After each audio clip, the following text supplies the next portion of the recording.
Chapter Lamed Tes 39, Hemshech Ayin Beis, Volume 1, page Samach Vav 66, Discourse 10. The Rabbi Rashab writes Lamed Tes, he writes Tes Lamed. That's Tal. That's do. Just pointing that out. And we're in the middle of the discussion of Milo Mata, the hierarchy that is fundamental, meaning that it's not a relative issue that Chochma is higher than binah because it has more energy, but because it is fundamentally a higher level, that's why it has more energy. He explained this both on the level of the worlds and the level of the spheres, dissecting what does it mean, the structure of existence. Essentially, we're establishing here that Pnimi, internalized and integrated energy, is not just that it diminishes as it travels and is transmitted from one level to the next, but it fundamentally begins with the structure of higher and lower, meaning higher here and lower doesn't mean physically, it means conceptually, it means in degree and position. So you say parent and child, ancestor and descendant, as hierarchies are built. You have the higher level, the lower level, and that is a fundamental element into the structure of existence, which is what Oyer Pnimi is all about. And therefore, it causes that a higher entity like Chochma has more energy, less container. Binah has less energy, more container. So in addition to the process of how one evolves from the next in the diminishing of the energy, is how they are fundamentally on their own. And he explained this both on the level of the worlds and on the level of the spheres. So Atzilus is fundamentally higher than Bri, Yitzir, and Asiyah. And above Atzilus, the worlds above Atzilus are fundamentally higher than that dimension. Not just diminished energy, but also that it's a fundamentally higher level. Like you said, higher than Atzilus, you have is an experience of the muhus of the kav, the etzem ha-kav. That they experience the essence of the ray of light. In Atzilus, you only have a reflection of it. You have an experience of the essence of it, but you only have a reflection. In Ak, as he said, Adam Kadmin, because it reflects Machshava Gduma, the primordial thought of God, as it is after the Tzimtzum, it's qualitatively on a higher level. So the bottom line is there's a qualitative difference, fundamental difference between one level and the next, and that defines its measure and its degree of energy. And he concluded with saying the same with Chochma and binah, that Chochma, though it's in the cognitive world, it's not pure desire, rotzen, as in Keser, which has no reason at all. Chochma is already in the world of Yediyah, of knowledge, but in that world itself, it's just barely. It still expresses and experiences something that's beyond knowledge. Like he explains, like he says, there radiates there the feeling of less machshava tfisa beklal. So Chochma is on the edge between the cognitive beginning of any concept, but still very much in touch with that which is beyond. So that's where Chochma is, and that's why its energy is so intense. Binah is on a lower level. And now we continue chapter Lamed Tes on page Samach Vav 66. And the inyan of this is because he's been discussing Chochma and binah as an example of the spheres, how Chochma is fundamentally superior, qualitatively, to binah. So he says, the primary difference between Chochma and binah. Again, Chochma is the concept. Binah is the comprehension of a concept. Chochma is that spark. Who the Chochma tefes be'etzem hadavar, ubinah tefes rak b'mitzias hadavar. Chochma grasps the essence of the matter. Binah, comprehension, only grasps its existence. As we spoke, mitzias means that you know it's there. Doesn't mean you know what is there. You know it's there. Something is there.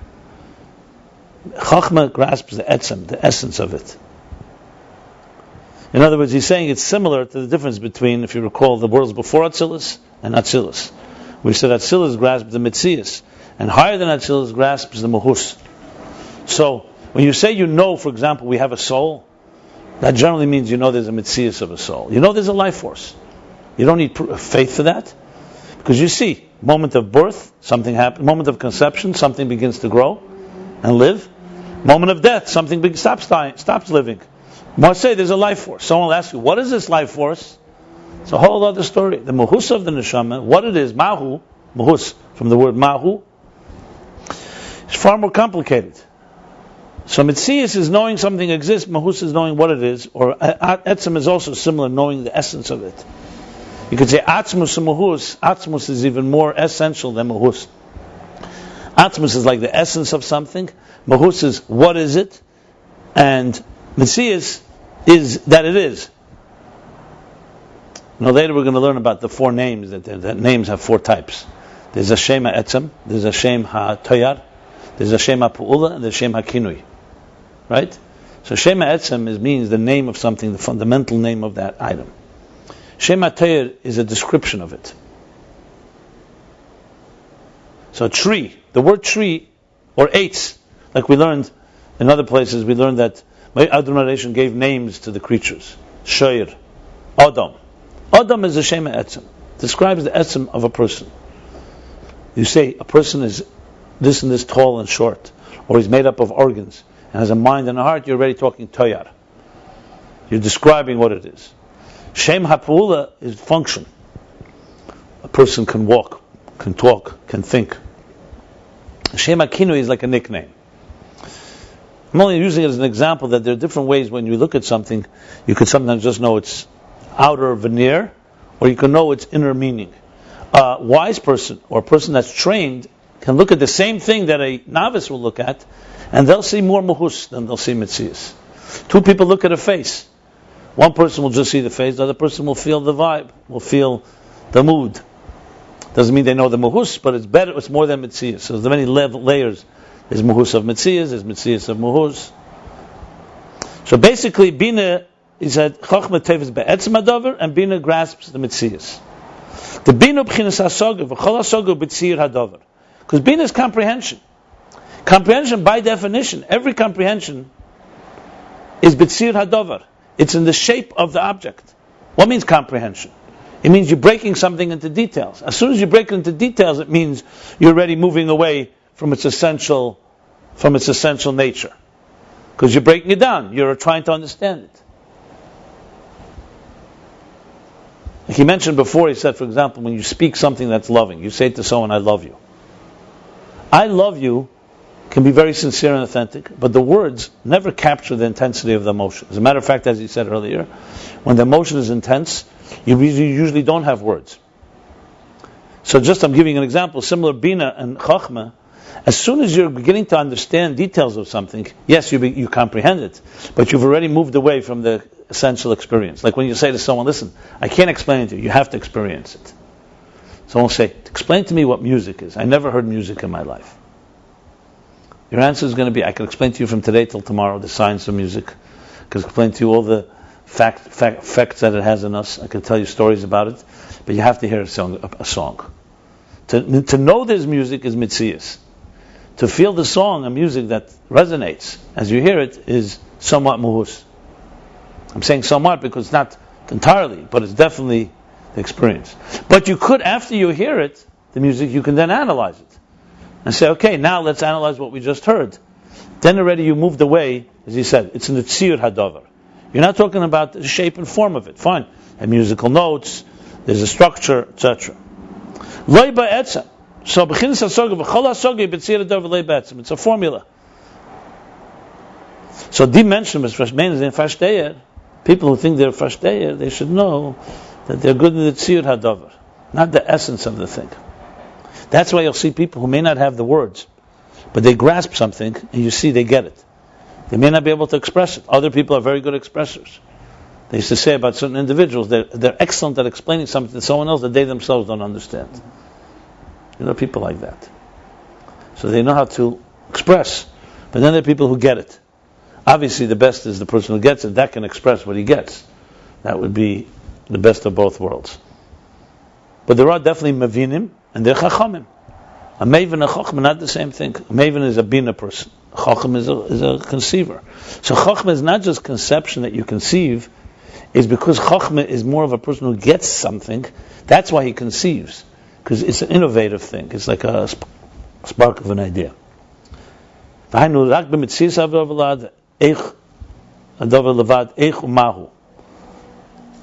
Okay, so all comprehension is in the shape of the thing, not in its essence. Only in the existence of the thing, how and what it is.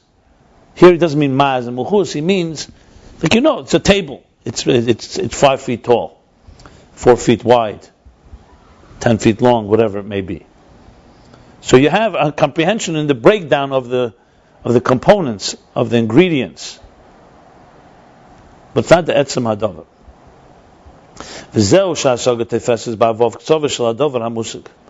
And this is the meaning of what we say that hasaga, comprehension, hasaga and havana is binah. Tefesses ba'avov k'tzavas grasps the 4 edges of a concept. Now let me explain vov k'tzavas. Vov k'tzavas is usually used around space, but he wants to explain here, you see, space is also conceptual space. What's the vov k'tzavas? Every 3-dimensional item has 6 edges, right? So if you look at you look here, you have 1, 2, 3, 4, 5, 6, top and bottom. That's the 6. So it's like 6, called 6 sides, 6 angles, not angles, 6 sides. That would be the way to look at it, right?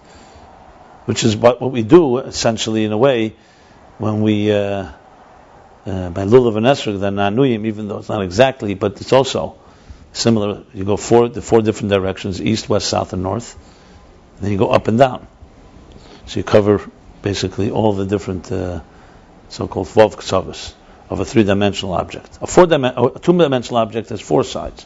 Has a width, like a square, has 4 sides. But a 3-dimensional includes the extra dimensions, so there's a top and a bottom. That's vov k'tzavos. Clear? Okay. That's in space.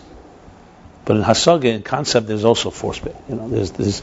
We've learned that a bit. When we learned the kud kav shetach, you learn that an idea begins with a point. A point has no k'tzavos, has no edges, no sides at all.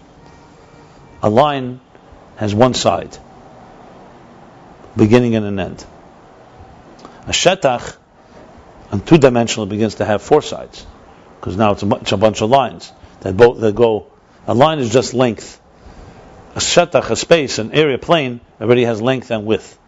And then when you add the 3rd dimension, you add depth. So you have also the top and the bottom. So bottom line, in concept, you could also have an idea that just extends in length. If you remember, he spoke about that. There are 2 ways that you can have an idea that extends, and it's exactly the same way as it goes from the teacher, from the transmitter to the recipient. But it could also be diminished.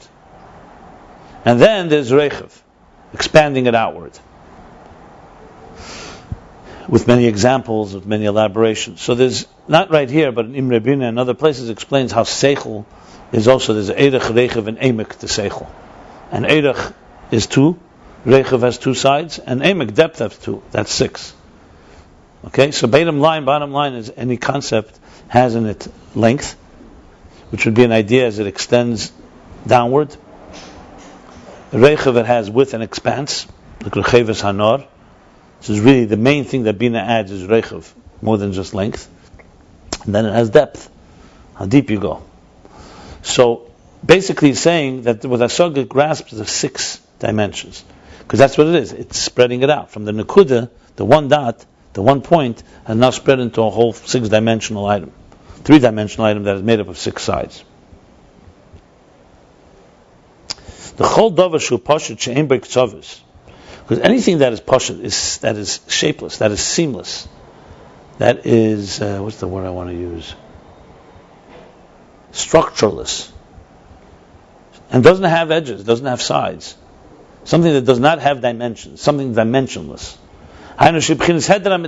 Which means, just for the record, it means something that doesn't exist, or something that is not defined by existence. Heder mitzias, because every mitzias has to have some way you grasp it. The definition of Metzius means that it has definition. Which is why for us it's so hard to relate to Atzmus that has no definition. Say Metzius is built in Metzius Nimsa. That God is an existence, but not an existential existence. What are we trying to say? We're trying to say is, you cannot say God exists the way we exist, but you can't say God doesn't exist, God forbid. So you say God exists, but not the way we exist.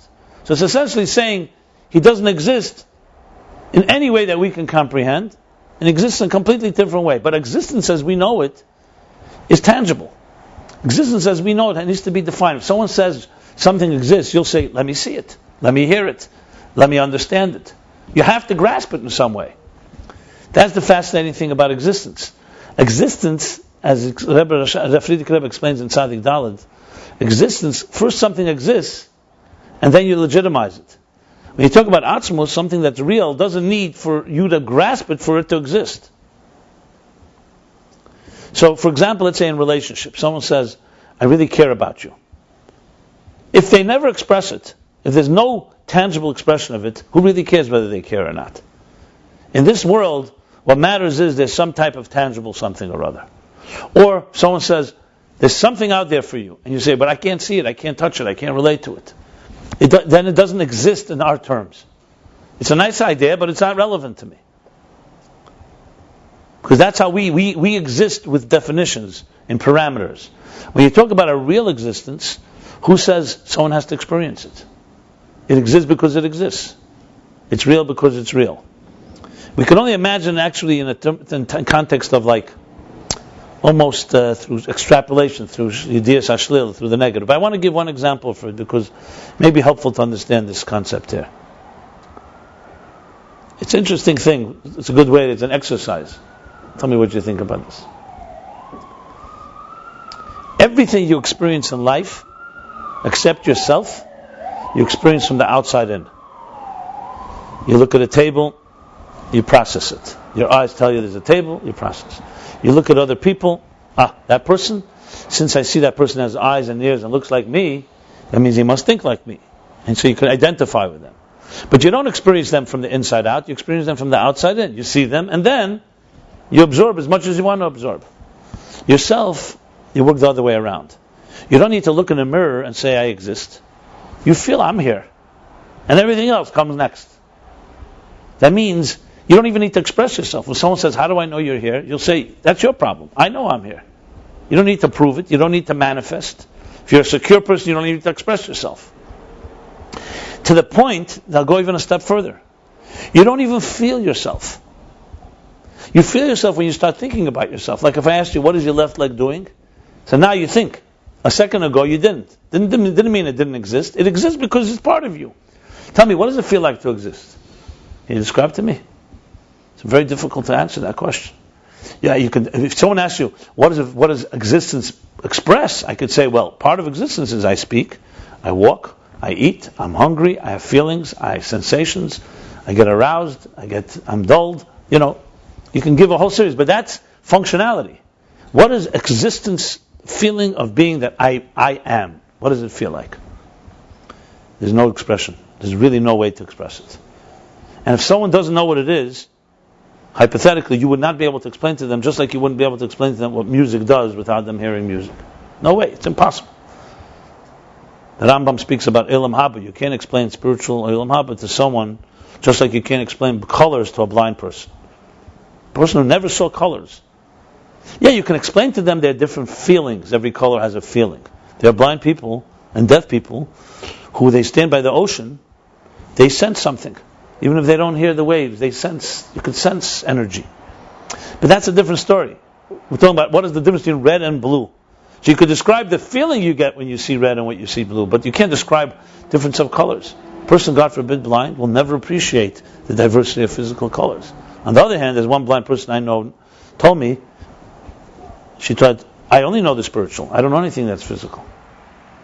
Blind groups. Yeah.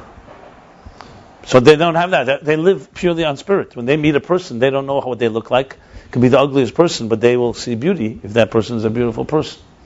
The point I'm making here is that muhus is hard for us to comprehend because we're mitzias creatures, but we have examples of it. The one I just gave is one example. So imagine that you have the depth of appreciation of another person, almost like you understand yourself.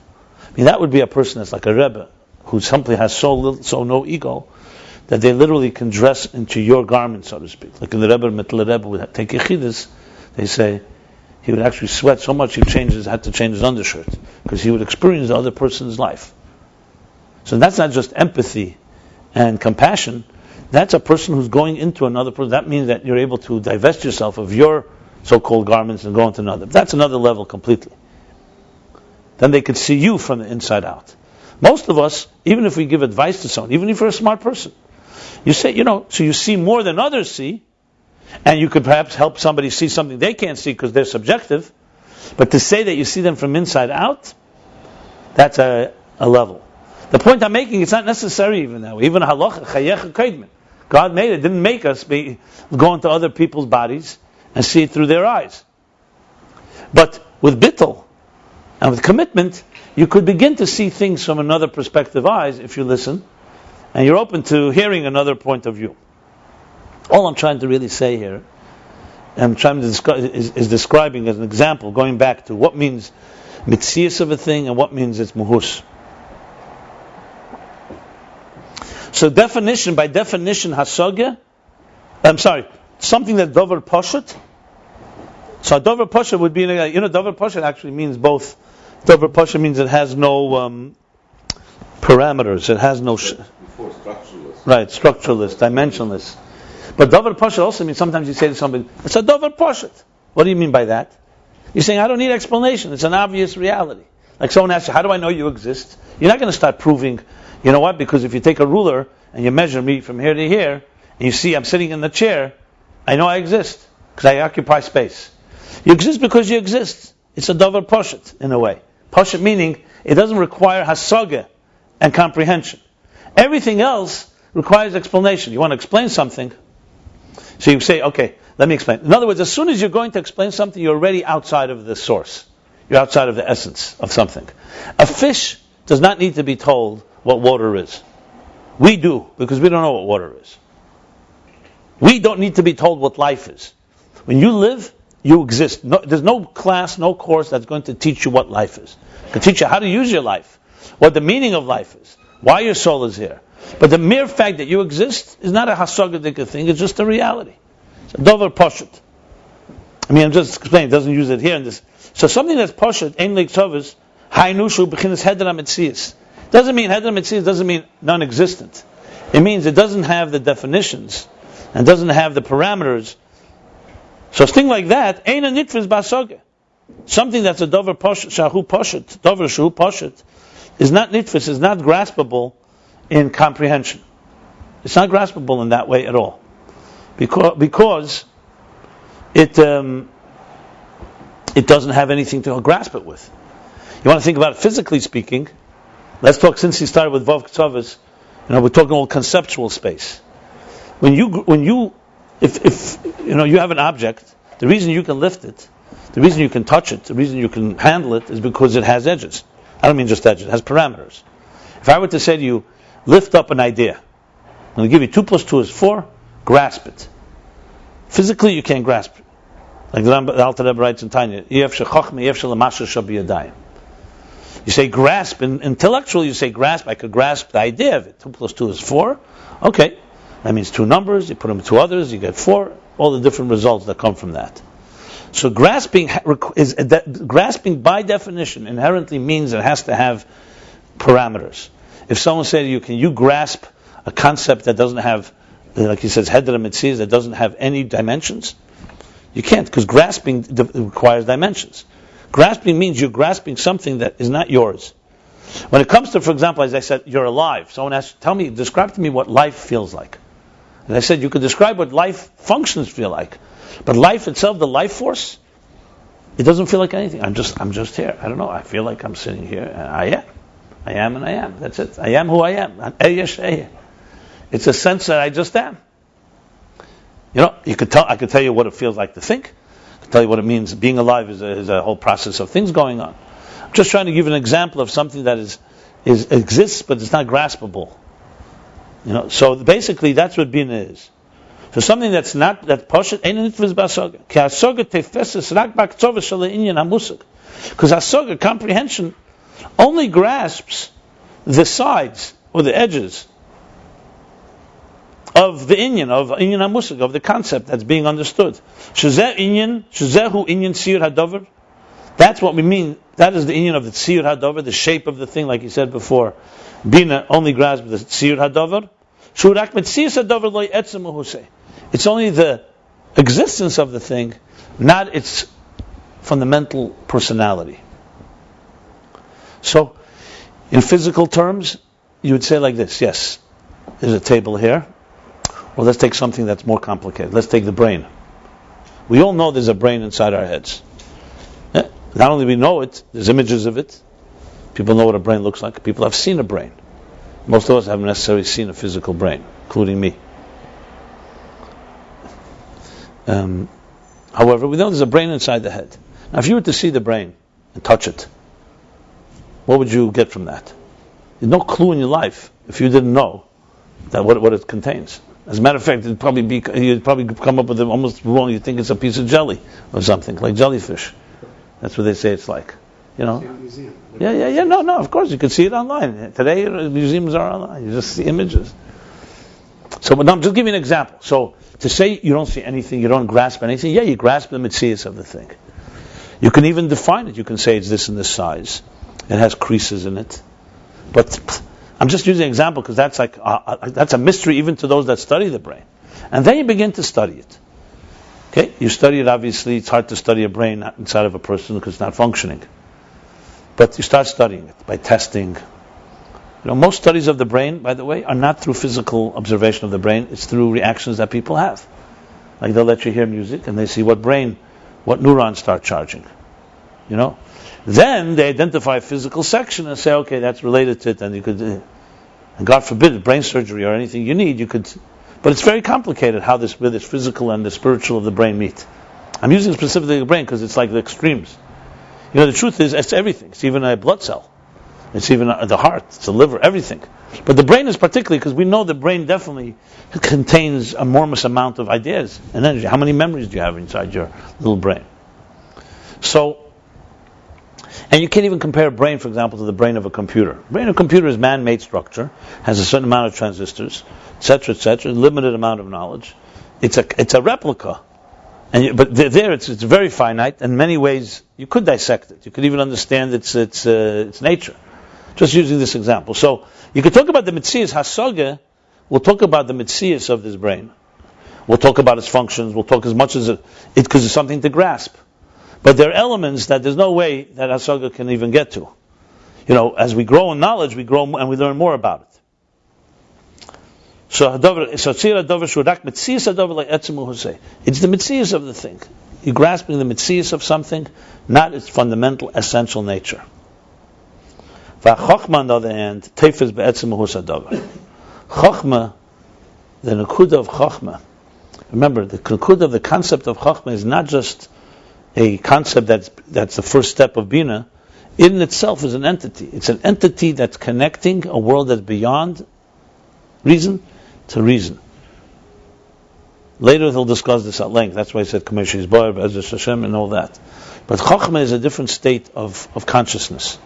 And I want to say again, it's very hard to talk about Chochma without binah, because for us Chochma is the beginning of binah, or else it has no relevance.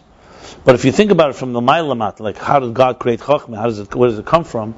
It's an entity. And Chochma, Tefes be'etzem husadavar, grasp the essence and the essential personality of the thing. And this is what it's the inyan that Meichen da Abba is referred to as Chochma, is Mail Meseder hishtalshilus. When the Rebbe Rashab says words like that, like he said before, or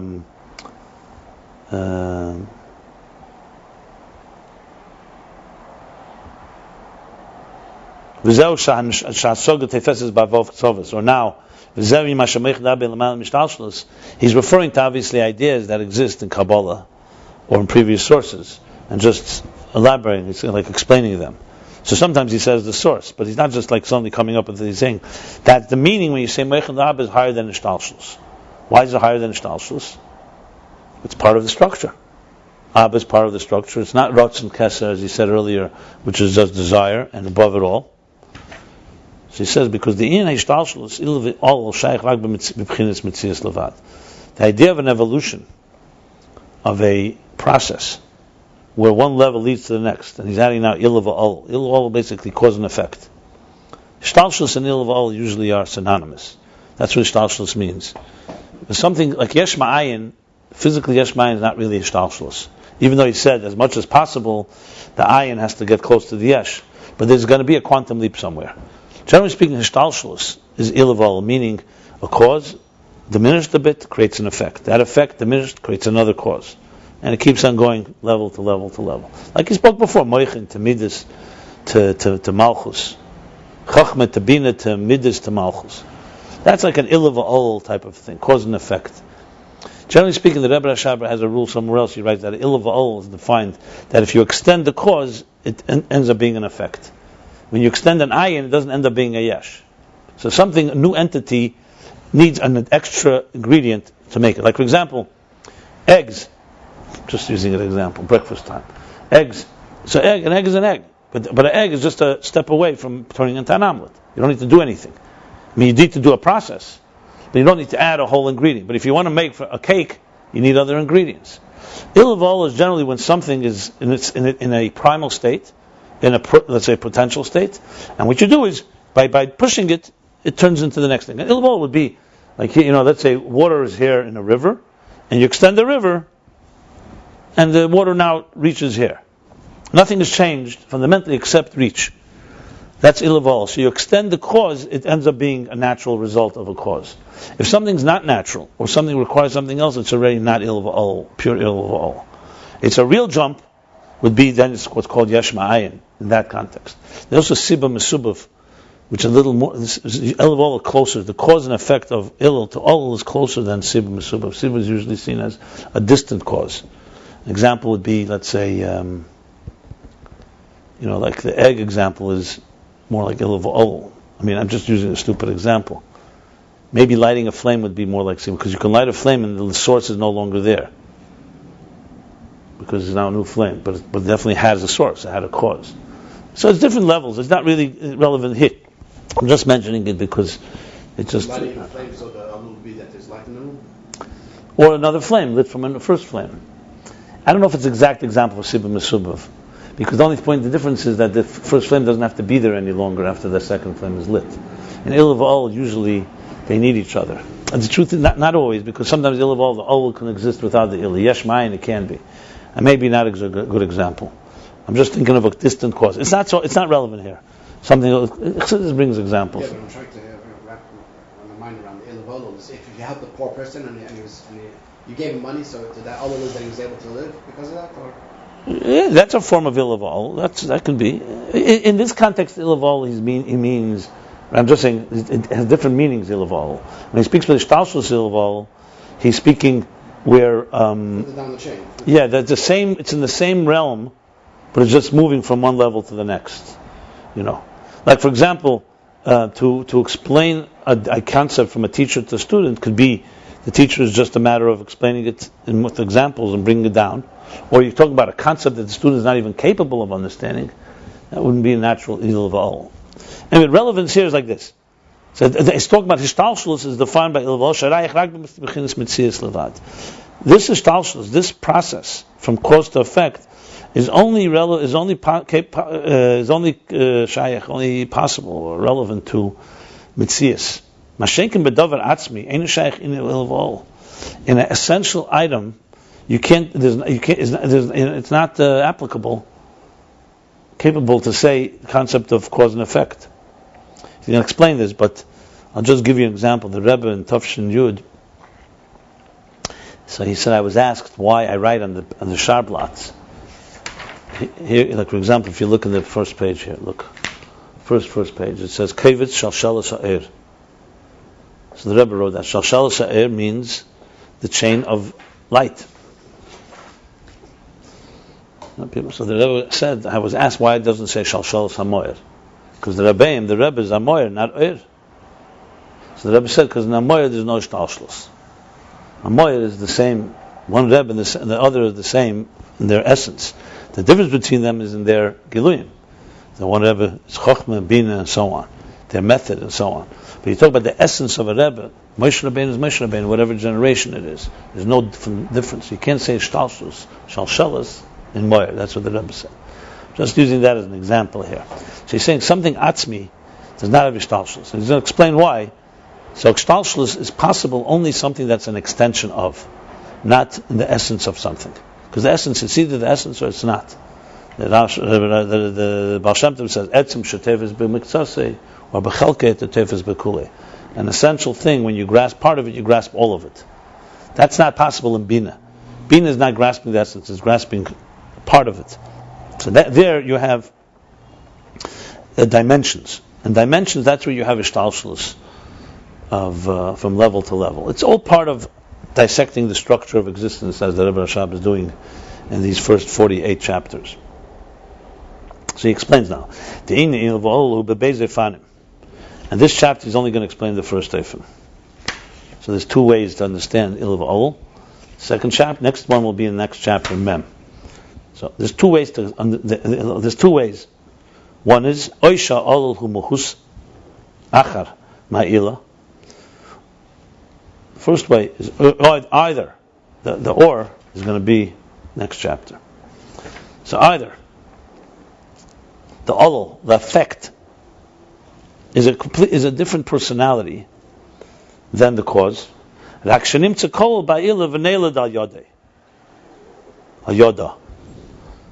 Only thing is, it's initially encompassed in the cause, and it's born through it. Emerges from it. V'neilad literally means to be born. V'neilad means it's give it birth through it, right? Oh, one second. He's saying Oisha Ol Ara. He's saying both of them here. Okay, let's see, because I see next chapter starts by Ifna Bezriel. Okay, I guess maybe it's a different Ifna.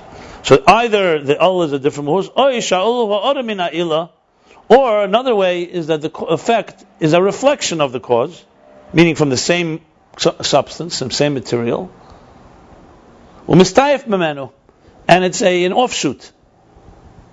Like an offshoot of it. Like a branch that's an offshoot from a tree. So a branch from a tree is not a different mohus. It's wood, grows out of the tree. It's an extension of it. So but on the other hand, the first one, there's an effect that's not of the same matter of the original cause. It's just encompassed in it and it emerges from it. He's going to give examples, obviously. Like, for example, emotions that got born and emerge from intelligence. These emotions are found, encompassed within the intelligence prior to them being born and emerging in the heart.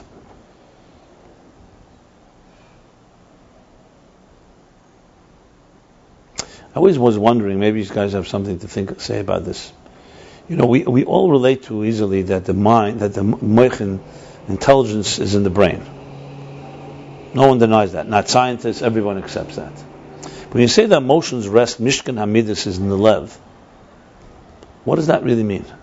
Is it the same way understood as in the mind? You know, the mind, as I said before, you have processes. You know, this is demonstrated. If people, for example, God forbid, have a stroke or something affecting the mind, has direct impact on their skills, on their intelligence. Alzheimer's, God forbid. In the heart, you know, no one has ever said that if a part of the heart, for example, you have a heart attack, you're chesed, you stop loving, or you weaken love. Yet we say the midas rest in the heart. I'm just wondering, what does that mean? I'm not questioning that whether science agrees or doesn't agree. But what does it mean when we say it? No, it's definitely earlier. It must be Zohar even. I would even say there's probably psukim that say it. As you say, binah, liba, you have expressions. Listen, there's psukim that even refer to the kidneys as yeitzes, kloyes yeitzes. It's a similar question. Is it? Yeah, so let's explain that. But my point is, there's expressions where lev and midas are used together. I'm almost sure there's psukim even in Mishlei and other. A heart that feels, a leiv margish. It's definitely expressions that go very far back. The question is, what does it mean? We say kloyes yeitzes. So as I said, the brain and the seichel we relate to the keli there. I'm just wondering to what we definitely don't mean it literally, because the fact is there's no such thing as like in the heart, as I said, the equivalent where part of the heart is not functioning is going to affect an emotion. Or if you get a new heart transplant, you suddenly have new emotions. Even though the joke goes, the guy said, "Which heart do you want?" He says, "I want the heart from the wealthy guy in the top floor of the hospital." He says, "Why his?" Because it's new. He's never used it. But that's a joke element. If you transplant a heart of a person who's, let's say, by nature an achzari, you're not going to become necessarily a cruel person. So just interesting how the heart and the mind. For a fact, something could be proven otherwise. I'm assuming it's an interesting experiment. If people have heart transplants, their personalities changed. You could always say that many of the emotions are anyway programmed emotions. They're not natural emotions. They come from our parents.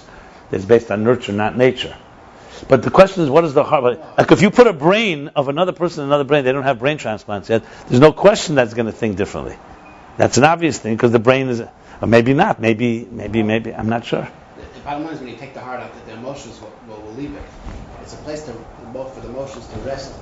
But once you change it. So you're telling me that if you took a brain, hypothetically, of another person, you will not get the ideas in that brain. You'll have your own ideas. You just have a place where it rests. I highly doubt it.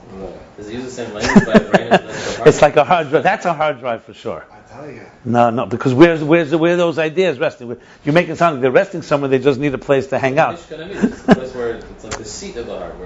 Now, in the heart, I understand that, but in the brain, I would not say the same thing. You'd say a brain if you took out the brain of somebody and put another brain. That goes with the brain. In psukim or in It's the same idea. No, for sure not. Because forget about it. Let's not put a new brain in.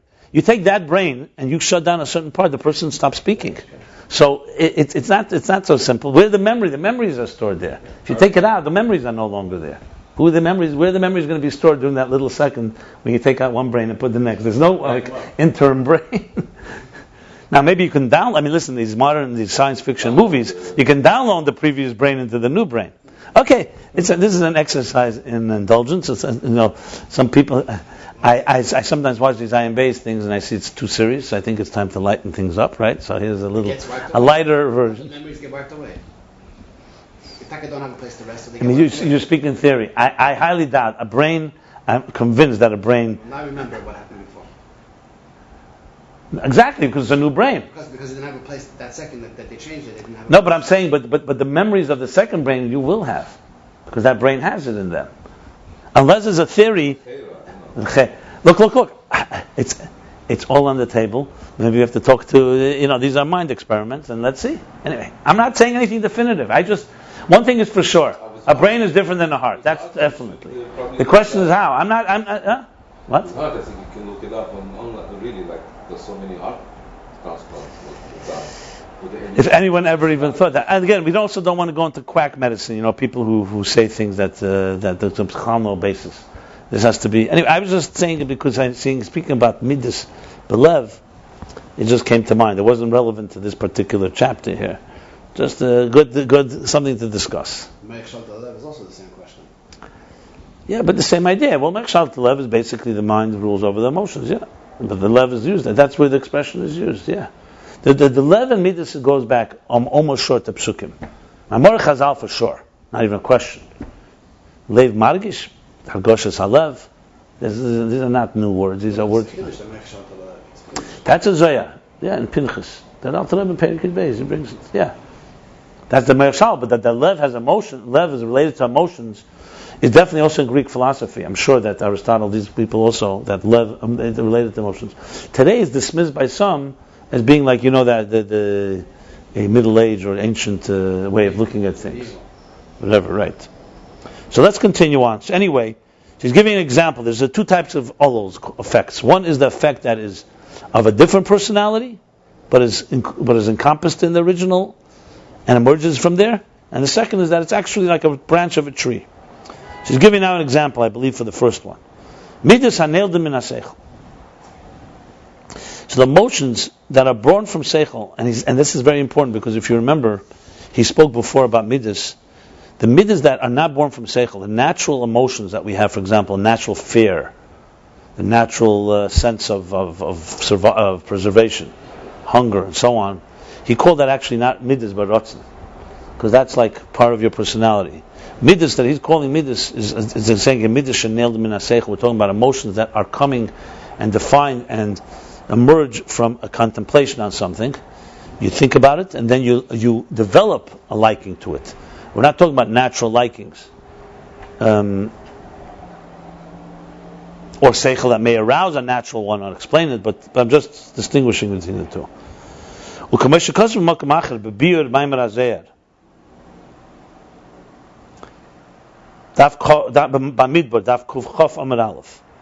Like it's written elsewhere, in explaining the Maimer in the Zayar and Bamidbar, Daf Kuf Chof Amar Aleph, 120a. Be'inyan v'tzveincha temala bitnom. In the inyan of the tzveincha temala bitnom. What's tzveincha? The concealed things that fills their stomachs, that fills their... Delights, the hidden delights. Tzveincha is the hidden delights, not the secrets. You showed the lights? Delights, not lights. No, I said delight. I heard what you said, but it's not just secrets, tzveincha, not just the secrets that fill you inside. You say delights. It's like more like you're saying delights is already more like shashuyim or something. Anyway, yeah, more like secrets. I mean, you have to look. It's probably a pasuk in Mishlei, right? V'tzvencha tamala bitnam. It's in Tillim. V'tzvencha tamala bitnam. Tamala is the future. So tzvencha, the secrets that will fill your bitnam is literally stomach, but he means the insides, your innards. In other words, the secrets that will fill you inside. Shazau ibud, what is this in Ruchnis? Zau ibud the zun, the pregnancy, or the gestation of zun is zohar nukva, that's zohar malchus, bebeten de ima. In the womb is maybe the best word, the womb of ima, which is binah. So tzveincha tamala bitnam means tzveincha is referring to the concealed emotions that are in the womb of the mother. Meaning hasaga, comprehension, that's going to give birth to it. So like a child. And this is like the inyan of the excitement, or the excitability, or the emotions, the aspilus. Excitement is the word I use, it's the closest word, but aspilus means a little less than excitement, means almost like you get very excited. Aspilus means what's something a little less than one notch below excitement, but not dead. Not. But what is one form of it? Spilus. When a person says spilus is spilus, emotional. Don't get emotional. Emotionally charged, emotionally revved up, maybe aroused. No, aroused can be fine. His seder is aroused more. Aroused, awakened. When you see a nice show and you were like... I know what excited in English means, but... Yeah, but spouse anyway, bottom line is, spouse aviyah means there's some effect, some excitability, something that's aroused, something that's awakened, something that is stimulated emotions. Stirred emotions. Yeah, you could say stirred, moved. Spilas Ahavah. The Rebbe Rashab told the Frierdiker Rebbe, but right before his passing, when he said, Spilas is Spilas, Meich. He says, you're so emotional, mind. Control yourself, so to speak. There he was like, Spilas sometimes good, not so good. Bal is Spilas. When you say Bal is Spilas, you say a person who gets emotional about things. He feels, a feeler. Touchy-feely. Okay. Shekeidu shabbat begil lev hayetchila klulim bizbonus. So you're saying it's like the inyan. It's not exactly. It's like the spilus excitement of emotions, of love and awe, before it becomes revealed in the heart. You see here, mamish in the heart, which means before it becomes manifest. They were first encompassed in a contemplation, in a meditation. Where they actually literally existed, just as they will become later, manifest later in the heart. As we actually see. That in the mind you can have the excitement of love and awe. But it's an intellectual love and awe.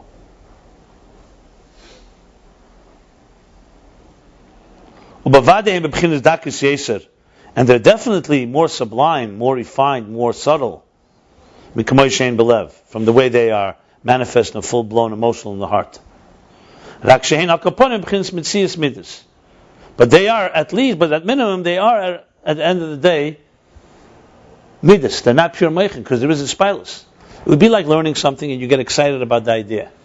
So you can't call that yet a midas shebelev, which really brings you to action, brings you to love something itself. It's an excitement, it's intellectual excitement. Definitely it's more sublime, more subtle, but it's still mitzias midas. As we learned and discussed earlier, chapter 33, Ahavah bein hishtalshilus hamidas lispilus haseichel. The difference between the emotions, the excitement of the emotions, and the excitement of the mind. Dispilus hamidas hu behergish atzmi. If you remember there, he's talking about dispilus hamidas is about me liking it. He spoke there that the mind brings the midas, but in the mind it's not about what's good for me. It just says it's a good thing, something that's worthwhile. Midas say it's good for me. You bring the me into it, or it's not good for me. What about excitable or excitability? We just said excitement. Excitable as opposed to excitement? Yeah, I think I threw that in there as well. Yeah. She says like this.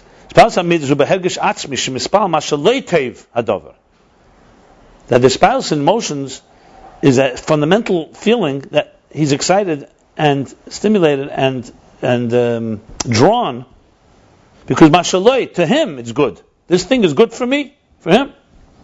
V'spaus haseichel, on the other hand, the excitement, the excitability in the mind, he's excited about the thing itself. The thing itself is a good thing. It doesn't relate to me, necessarily. Which has a ma'ila and achsad. There are many people, for example, they're very detached. They understand everything, but they don't relate it to themselves. Then sometimes it's good that you don't get too emotionally subjective and involved. You're able to understand something and not necessarily jump into it. Judge has to be that way. Yeah. Right.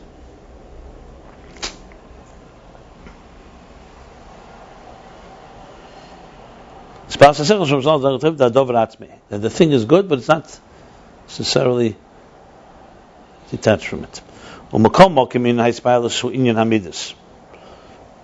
But nevertheless, the concept of hispilus is midas. It's not an intellectual thing per se. It's something that intellect itself does not have. Intellect can get excited. You can get excited on the intellectual level, but the bottom line is excitement, no matter where it is, even if it's in the mind, is something else. It's called a midah.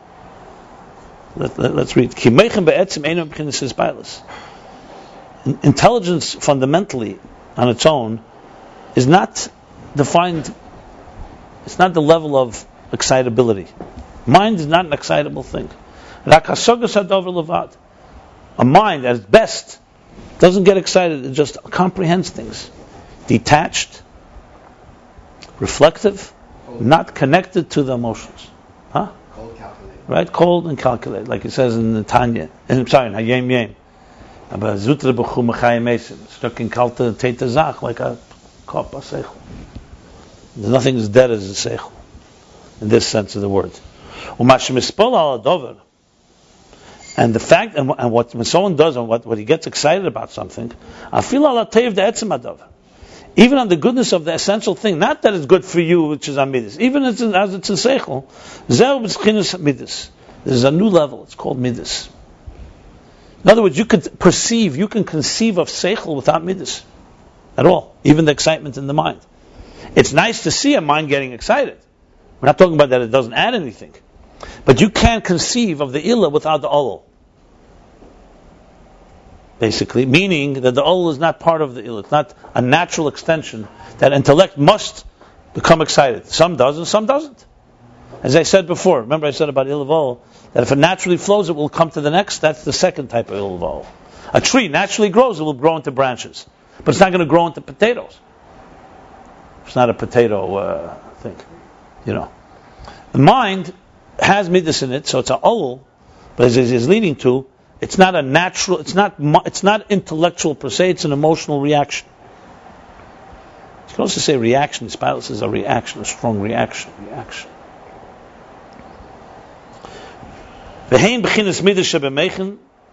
And they are what's called the midas, the emotions in the mind, the fishay hishtalshilus. So why is it called midas shebemeichen if it's just emotions? Because at the end of the day, the excitement is only on the thing itself. Not that it's good for him. There's no subjectivity involved. It's just an intellectual excitement. The mind gets excited about something. Now the truth is, someone could argue the point and say, but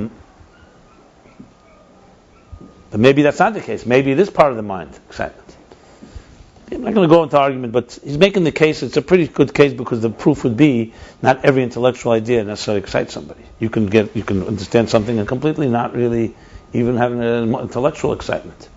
Is that true? If you really appreciate something, if there was a certain pleasure, but not midas necessarily. Pleasure is not midas. The pleasure of understanding is not midas. Midas means that you actually see why this thing is lovable or desirable. The difference is for yourself or for the thing. No, he said even not for the thing itself also. But the thing for itself also is midas. That's the whole point. So I'm asking a question. So that could be, that's not midas. That give midas. That could be tainug, the tainug shebeseichel.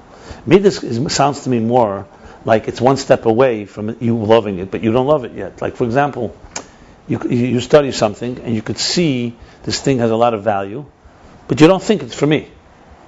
Then you may end up marrying that thing. But at that point, you didn't. So you appreciate it in chesed, or you appreciate, or the other way around. You develops a yira in the meichen. The meichen says this thing is not for me. I'm not attracted to it, or I'm in awe of it. I shouldn't say that. Not that I'm in awe. I sense it's a thing that one should be in awe of. It's still midas of meichen. It's still part of meichen. But he's just saying, but it's midas that's not meichen. The whole point here is that it's midas of meichen. do you know something? Are we talking black and white? Read the lines. Read what he's saying here. It's midas from meichen. What does it mean? You remind me of the same thing with the tzimtzum again. You're reading lines without havana. He just said a whole concept here. He gave a whole case that midas are not meichen, because meichen be'etzem is not hishtalshilus. Then he says, therefore it's midas. However, in this case it's midas shebemeichen because it's not yet about loy hadover, what's good for me. It's about, what do you mean right? So are we on the same page or not? It's still midas, not meichen. That's the bottom line. It's not meichen. It's a foreign force within the meichen, basically. And you say that the flight is a different concept? The way I would explain it would be that, because then you could argue that it's essential to meichen, because all meichen, everyone has satisfaction. When you understand something, if you don't understand something and you're frustrated, we're not talking about that. Yeah. So right, exactly. I do not think Sohaponov is midas shebemeichen. Sohaponov is more the tainug of atik that's being made in Chochma. Means it's beyond, it's higher. Right, exactly. Midas means not just the satisfaction of understanding an idea. Midas does mean that you understand the goodness of it, except it's not good enough for me. Like you'd say, this person is for you. They're a very good person. And say, why isn't that for you? Because you're not applying it to yourself. It's almost like you're detached from the personally. But you're seeing the goodness of something, and you're seeing why it's worthy to love such a thing, but you don't love it. Or you're not letting yourself love it. Can we say that midas is... That's Pasha is what he means. Because remember, we have to remember, from midas shebemeichen comes meichen shebemidas and midas shebemidas. So the beginning of the root, when you talk about midas that are nailed meichen, it starts in the womb, in binah. But it will evolve. I'll give you an example. There are people, for example, I just had a person who introduced someone to a woman. So I said, well, you're looking for a shidduch. Why is she not for you? No, she's not for me. But she's excellent. I said, so? He ended up marrying her 2 years later. Because he was like in a place where he emotionally didn't want to get involved. His mind understood everything good about, I'm just giving you an example of a shidduch example. Nicht geworden Mitzias. Sie nicht geworden Midas, Leitev. Midas, the ganze Mekunde von Midas is back to Mitzias. Yeah, fine, so be it. But remember, binah is also Mitzias compared to Chochma, so I'd be careful with that particular word here. Because binah is Mitzias compared to Chochma already. Because binah is more Midas than Chochma. Fine, so be it. Or because it's more substance than Chochma. Remember, he's talking here about something, grasping something. The whole thing is about talking about Meichen of Abba is higher than hishtalshilus. Anyway, the point I'm trying to make here is that clearly the emotions in the mind are separate entities, what he wants to say. And we've already explained earlier in the previous chapter, in the above chapter, he's referring to chapter 33, the Ikir Inyan, Hamidus hu hergish atzmi v'hainu masha loitev. That the primary thing of midas, of emotions, is hergish atzmi, is sensing yourself.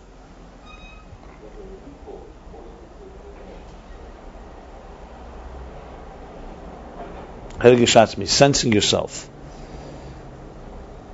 Which means mashalei atev, that the thing is good for him. V'kan shayispal shirak al ateva dav betzem ein ze midas mamish. And here, when we're talking about the excitement in the mind, which means it's only on the thing that it's fundamentally good, that's not really midas. It's not midas mamish. It's not literally midas, because midas really means when it's good for you. That's what real midas means. V'gam hayispilus hi behela mitzad shemeir adayim hasoga shemasik betzem ha'inyan. And also, he's distinguishing now. He's just going the other way back. He's saying that the argument is that it's midas, but he's trying to point out it's not the midas as they are in the heart. Number one, it's not about real midas is when it's good for me, it's subjective. Here it's not subjective yet. And also the espouse, the excitement in the mind is not as expressive as in the heart. Because it's more concealed, because right here, it's still the dominant, what's radiating is the hasoga, the comprehension, shemasik betzmin. Yes, he has intellectual love for it, but the fundamental thing is that it's the mind is dominating here. Even though this emotion already that he sees the goodness in it is not exactly as it is when he's purely comprehending, and it's not yet even aroused any feeling. So we really have like three levels here. There's meichen as they are on their own before there's any Ahavah. There's midas sheba meichen, when meichen begins to get excited about something, and that's still diminished, etc. Not about me. It's about the thing itself, and then there's how midas manifests in the full sense of the word, the primary midas, which is in the heart. Because we want to know that. Remember, the kavanah, as he said there also, is that a person should actually bring mind into heart, in real heart, not just enough to get excited in your mind, but to actually have a feeling of love to God or to Ahavah Yisrael and so on. Like the concept, we all can understand. Here's a good example. The Baal Shem Tov teaches Ahavah Yisrael. It's a mitzvah in the Torah. After Klal Gadol b'Torah. But he teaches that when you contemplate, how could you like everybody? Some people you just don't like. The answer is if you contemplate on their soul, that their gods created. Like he says, Eivas Abrius. Even if they have no other milah, the only milah is that God created them. That's already something to love. Then you contemplate on their qualities. And you say, wow, this person went through such such challenges. I'm very impressed. All the different ways that we can develop. So your mind develops that there's something to love about this person. But this still doesn't mean you're actually loving them and acting that way. So in the mind, you've come to the point of appreciating every soul. I would think a Chabadnik who started Chassidus more or less has that. But bottom line, the fact is sometimes the same Chabadnik can go and not behave in such Ahavah Yisrael way. Why? It didn't come to his heart. He didn't become loy hadavar. I understand the value of every soul. Somebody's coming close to the Yiddish, gets close to Torah classes, he understands everything about it, but he doesn't go to the next level. It doesn't affect his... Yeah, I'm talking the other way around. I'm talking about those that are... Okay, fine. I'm looking at ourselves. Okay, but then comes the next step. Ahavah Yisrael means actually, this person sitting at your table that doesn't look so great, you actually love. And you act on it, which is, you do something, whatever it is, you invite him. But intellectually you could have understood that he's lovable, so to speak. But you'd say he's lovable. Doesn't mean I love him. Let someone else love him. That type of thing. So that's how it is in the midas. So there's the level of asaga, there's the level like that as it comes into midas. Valkain. Is that the goal that it should come to the midas? Because the midas is let's say that's where. That's, he says, is ikra midas. Ikra. Divine for the truth. We don't want it. We want him. Yeah, he said that in Lamed Gimel. Yeah, we're not talking about the kavanah now. We're talking about the levels. Alkain zeurak midas shebemechen, and therefore this is called just the level of midas shebemechen. Nevertheless, this is the source for the emotions in the heart. So let's go back and forth here. Midas are fundamentally not meichen. Meichen be'etzim is not hishtalshilus. Meichen essentially is not excitable. Yet, the mind can get excitable, meaning it has something in it that's not just pure intellect, something that makes it excited. It's called midas. The midas are still midas shebemeichen. They're not what real midas are. As he says, real midas is when you subjectively think it's good for me. So we have here in the meichen something else, and that nevertheless will become the source for the emotions in the heart. Because the excitement that he gets excited in his mind, that is at least, it's murgish, it's sensed, it's tangible, it's felt. The only thing is, there it's very sublime, very, very subtle. Or not very, he says, it's subtle. What's the murgish? Murgish means felt. Yes, like a self-interest. No self-interest. No self-interest. We're talking to the mind. The mind feels something. It feels excited. It feels that the thing is good, like you said. Not good for him, but good. And from there will come the feeling in the heart. Should be spilus murgeshes the midas. In the excitable, the tangible and concrete, or murgeshes, the sense, the strongly sensed emotions, than in the heart. Okay. V'gam inyan hahergish ba'tev shabinyan harizem mokr shemenu ba'hergish ech shadov tev lei. That's one thing. So first, in general, the midas, the emotions in your heart, originate from the emotions in the mind. Now he's being even more specific. This thing, that this goodness and this thing is good for you, is rooted in first understanding that it's good in general. So he says, Gam inyan hahergish ba'tev shabinyan harizem mokr. When you appreciate intellectually the goodness of something, like I said, why something should be loved, that's the root that will bring, that from there will come the feeling how that's good for you too. Because on the fundamental state of intelligence, at the time when you're busy, you're involved, you're immersed, invested, umesasik, and you're working on, you're invested, and involved in the concept, in appreciating the concept, in comprehending the concept. At that time, you're busy understanding a concept. You're not shaykh. It's not possible yet.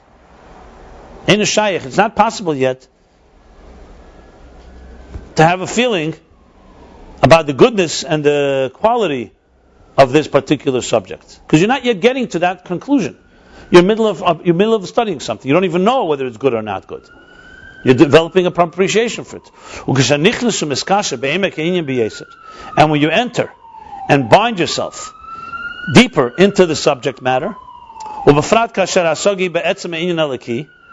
and specifically, he's talking here in general, but specifically, if the comprehension is about be'etzema inyan halaki, in something that is fundamentally divine, or be'etzema inyan halaki could be in the essence of inyan halaki.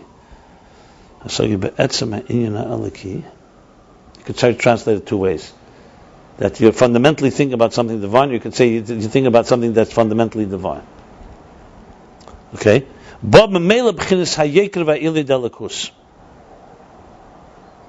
So initially, when you're in the middle in the process of being involved in a comprehension of something, you don't yet have the feeling, you're not yet capable of having a feeling of its goodness. When you dig deeper, you enter, immerse yourself deeper, engross deeper into the subject, especially if it's a godly thing, it will naturally, inevitably, memela, naturally, will come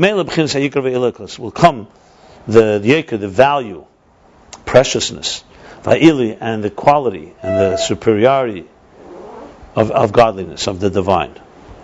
U'kamei la'istakli b'kara de malka. Like when we say istakli b'kara de malka, which means when you istaklis always means to look something in depth. When you say riyah or habata, it's more of an external look. Istaklis, the Rambam writes, I'm istakl, by Ma'aseh Merkava, because you're going into it. Istaklis means you're staring at it, you're engrossed in it. The istakl would be a kara de malka, in the yeker, in the beauty of the king, or the value of the king, preciousness. Today they're trying to be stuck on the It doesn't mean, it means immerse, it means... It means when you immerse, you see the kara. Huh? It means contemplating. Yeah, deeper. Yeah, you go deeper. Yeah, well, istakl means istakl b'seichel, but it's a deeper, but it's a... Yeah. Because the kara is nice, you can't really... Yeah, but the point he's trying to say is when you go deeper, you appreciate the yeker. Meaning it's starting to become an emotional thing, not just a pure intellectual concept. However, at this stage, it's not yet sensed and felt. And it's not a separate entity from the comprehension. The only thing is that from the comprehension of the idea, not just from the comprehension, specifically when you enter into the depth of the subject matter, into the b'yesed, increasingly into the depth of the subject matter, in his mind will radiate the yeker, the value, the preciousness, and the specialness, and the value, the supernal nature, the superiority of godliness. The soul, that is soul, so that shenafshe, because that is soul cleaves to it in an essential cleaving, clinging, connection. It's important because it's important just to point out that he's moving from haskalah to avodah here. First he starts speaking about the concept just intellectually, now he's, in that parenthesis, he's begun discussing how it is when he's thinking about the divine things, because that's really where it all matters. So a person contemplates on elokus. First there's hasagah. Then comes the point where, when he gets deeper into it, it will start awakening a connection to the thing you're studying. You really want it, you like it, but it's still an intellectual enterprise, and not separate from the intelligence yet. But it's began to become an appreciation and a beginning to awaken the desire to want to be one with it. And v'hu inyan, he explains, that this is the inyan of Ahavah b'tainugim, which literally means Ahavah b'tainugim is an expression. There's different levels of Ahavah. Ahavah b'tainugim is considered the highest level of love of God. Ahavah b'tainugim means literally the love with pleasure. So you can love without pleasure, you can love with pleasures. But there's many ways to interpret Ahavah b'tainugim. There's Ahavah Zuta, Ahavah Rabba, Ahavah b'tainugim. So, for all practical purposes, what's the definition here? The lisanig al Hashem. So, just briefly, the difference between regular Ahavah and Ahavah b'tainugim would be, as I said, there are many explanations. Sefer Erchim, he has all the different, he gathers them all together. There's the multi levels of Ahavah. Ahavah Zuta, Ahavah Rabba, there's Ahavah Kirish Be'esh, Ahavah Kamayim, and there's Ahavah b'tainugim. That's considered the highest. It's sometimes connected to Re'usa de Liba. You can love something, but number one, it can be superficial. Number two, it can be not lasting. And number three, it doesn't necessarily mean that you have complete pleasure in it. You can love something and not like it. You can like something and not love it. Love, b'tainugim, is the best of both. It brings everything together. That it's a fundamental, like for example, you can love an ice cream, a piece of cake, or have ice cream. I don't know if the word love is the right word, but you could call you think you call it love. I love it. I love this food. I love this experience. I love fear. I love that. I'm getting now to whether it's really love or just words. The bottom line is, even the person who says it knows you can't compare it. Let's say you love your children, you love your life, you love more profound things in life. When you say someone says I love God, so what does that mean? You could say, I love God because what He does for me. He gave me life, provides for me, I feel blessed. Is that real love? It's a certain love. Ma'aseh Zut is love, Ahavah Zuta. Ahavah tluya b'davar, which means Ahavah that's conditional. Yeah. Ahavah Selam has two interpretations. Ahavah Selam, it could be the love that comes from Seichel, the love that is with an ulterior motive, tluya b'davar, dependent on something. Ava Atzmis, he spoke in the last chapter at the top, he spoke about Kesed, he said there's an Ava Atzmis that Jews have, the Neshama has to the Lakus. Nishta vil, Nishta doesn't want and cannot get disconnected. That's much deeper than just loving something. You can maybe not love that actually, because it's part of you. But Ava B'tainugim is when that is alive. It's not just your love, it's your pleasure, it's your whole being, it encompasses all of you. So when you're talking about that level of Ava, it has very profound pleasure, and it has enduring pleasure. I'm just giving one example. He's sounding al Hashem. Since he's bringing it here, he wants to bring up, because he's talking now the Dagi levels in Aveda. So it begins with an intellectual contemplation. Then you begin to appreciate what you're dealing with here. The appreciation is not the first step, because when you're contemplating, you're not yet appreciating. Appreciating is already a semi-emotional word. And I'm trying to say appreciate doesn't mean for me yet. It just means you appreciate this is a good thing. It'd be good to hang around this thing, so to speak. And not necessarily you, others, whatever. Then comes a point where you go deeper into it, and that's what he says. So you begin to listakl bid b'chor de malka, that's the level. And here the mind is recognizing this powerful thing and wants to be, and realizes the importance to be attached to it and to be pleasure in it. So now he's going to explain there's two things. So now, but this, aval hergesh hatev da'in aliki, has a davar b'fnei min hasaga. And yet, even though it comes from it, the actual feeling of this goodness of this godly thing, this divine entity, has a davar b'fnei, this divine quality, is a separate thing from the hasaga. It's separate from the contemplation itself.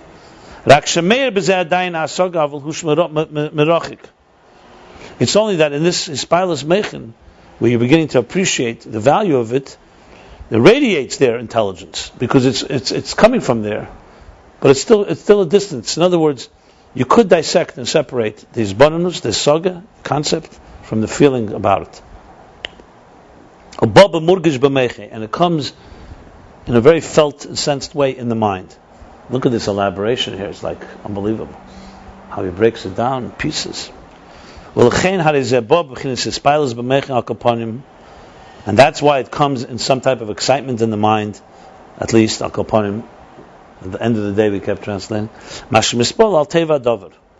He gets excited about the goodness of this thing. So look, think of someone that gravitates to spirituality.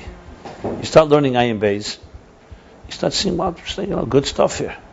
Talks about spiritual stuff, and you begin to appreciate the concept, and you even begin to get excited in your mind about these ideas. They're like really powerful ideas. But that's still not Tev Lei, it's just Tev Hadavar. The thing is good. The main step, which we're going to, is of course when you bring it down, that's good for me. And then it's not just to learn it, but to act on it, to live up to it. We're getting there, right? To that stage. Tomorrow. There's always tomorrow. The Ba'ava Tainugim Hanal Ein Zeh B'chinas Hispalos Chalkim B'chinas Dveikus Ki Yadua. Because in the Ba'ava Tainugim that we just mentioned, it's not about excitement. As I said, it's about Dveikus. It's the Sanag al Hashem. See, the difference between Midas and Tainug, by the way, people are confused. You think Tainug, you see, when you have a taiva and you like something, you have pleasure, we confuse. Like I said, is it Tainug when you eat something that you like? Or is it a mid, av? The truth is it's neither. It's superficial altogether. But the truth is that Tainug is more of a steady flame, or a person has pleasure in something. A mid is an active force. Like there's no such thing as a midah behelim, so to speak. Yeah, they start when they're concealed, but either you love it or you don't love it. Tainug, it doesn't have to be revealed. You can be in a state of pleasure without any expression of it. Simcha is an expression. Tainug is just an inner pleasure. You could be alone and have tainug. A midah, like we learn many places, the Bar Mitzvah Maimer, Chesed needs someone to express. Even though you can begin to give birth to Chesed inside of you, have a desire to give, but Chesed by definition is an expressive emotion, because as we said before, it's a subjective emotion. It's about me. So it's right away coming into mitzias, into existence. It has to have kalim. Remember we talked about kalim. Midas have more kalim. Meichen has less kalim. So Meichen by Hasaga by definition has less kalim, and therefore the midas that come out of it are also more abstract, less tangible, and so on. That's good for me, and so on. But it's good. So all this is a level of midas, but it's midas as they are now in the mind. And then comes the third level, that this feeling of goodness is the source for feeling that kirvas alikim litev, that being close to God is good for me. Before he had sometimes used litev, sometimes loitev, for him or for me.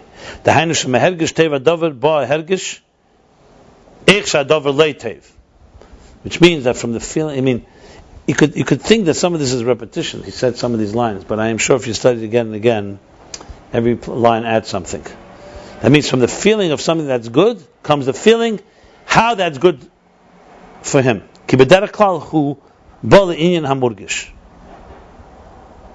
What is he adding here? Because in general, even in the mind, it came already into some type of feeling. So therefore, that feeling will extend and become ultimately a feeling within yourself. If it never manifested any feeling, even intellectually, it wouldn't continue on to become feeling good for you. And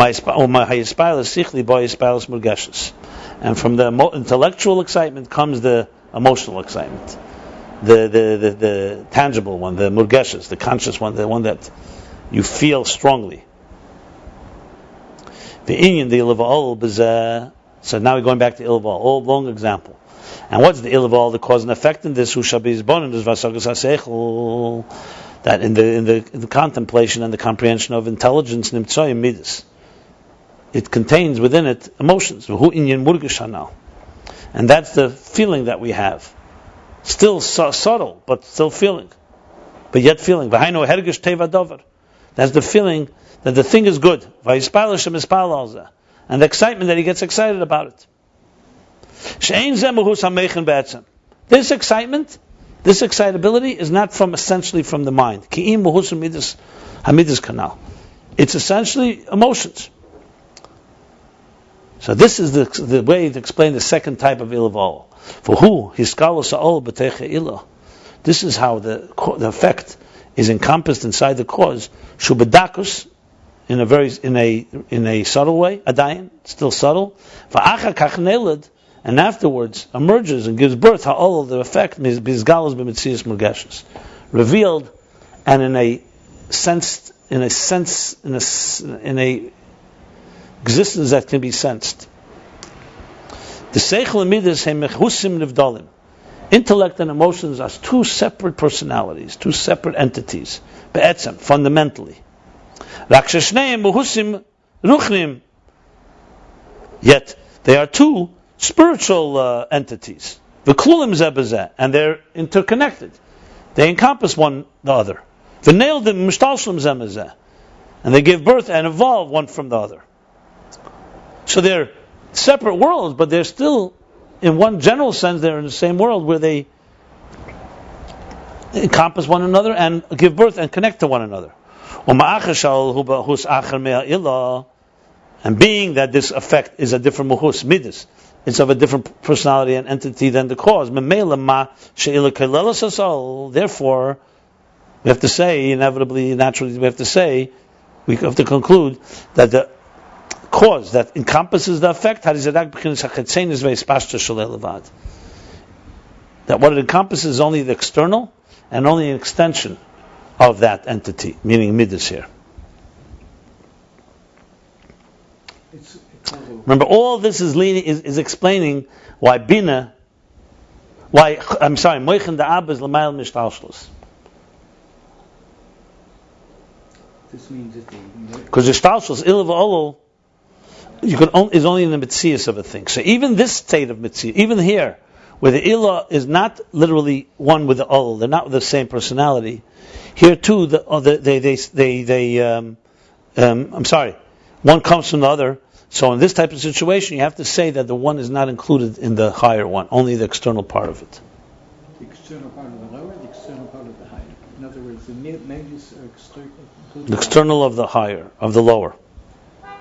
External of the lower is included in That midas in Meichin are not quite like midas in midas.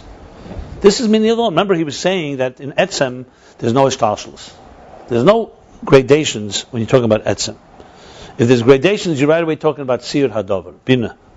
That's where he began, which is binah leads to midas,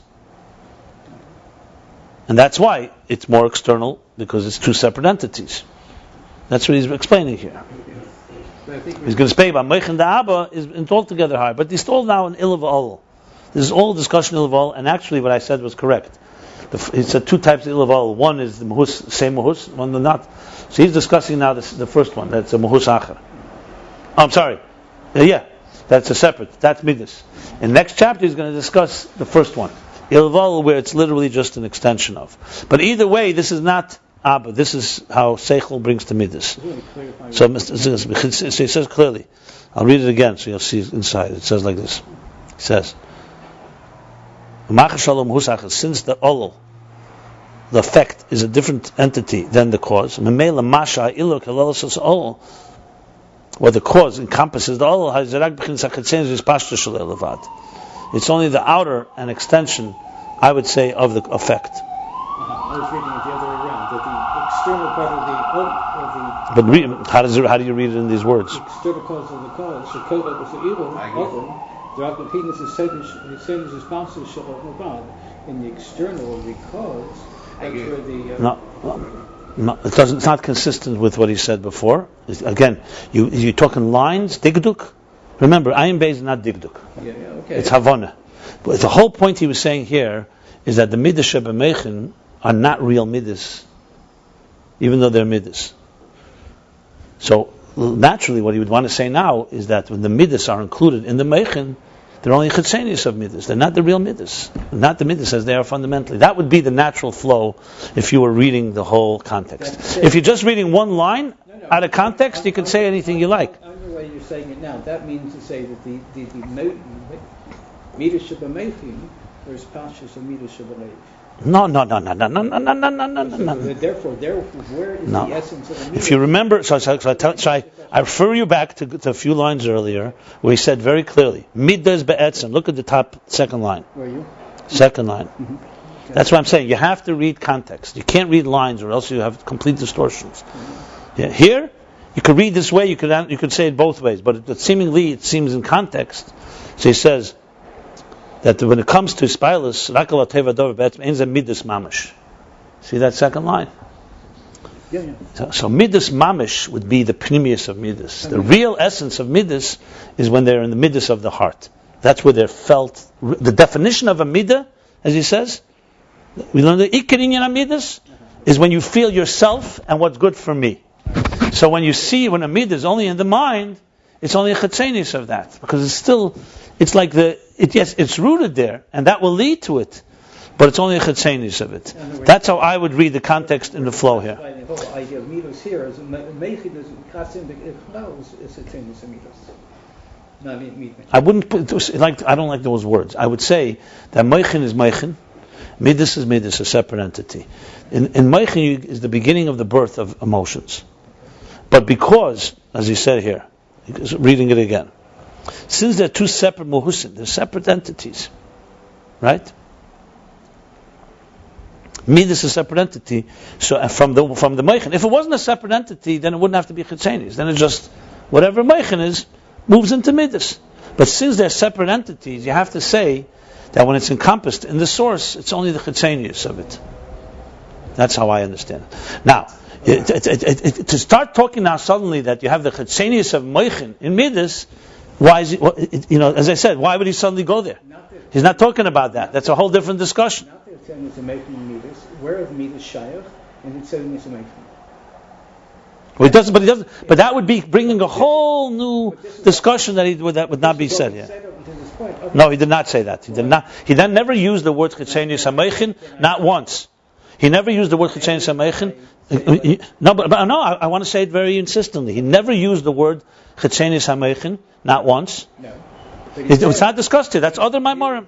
He did say there, in the Midas of Tirdos HaMeichin, there's no Midas, because you're involved very deeply. So this is your own conclusions, but he didn't use the word Chetzenis. So, but he did use the other. So here's a whole page.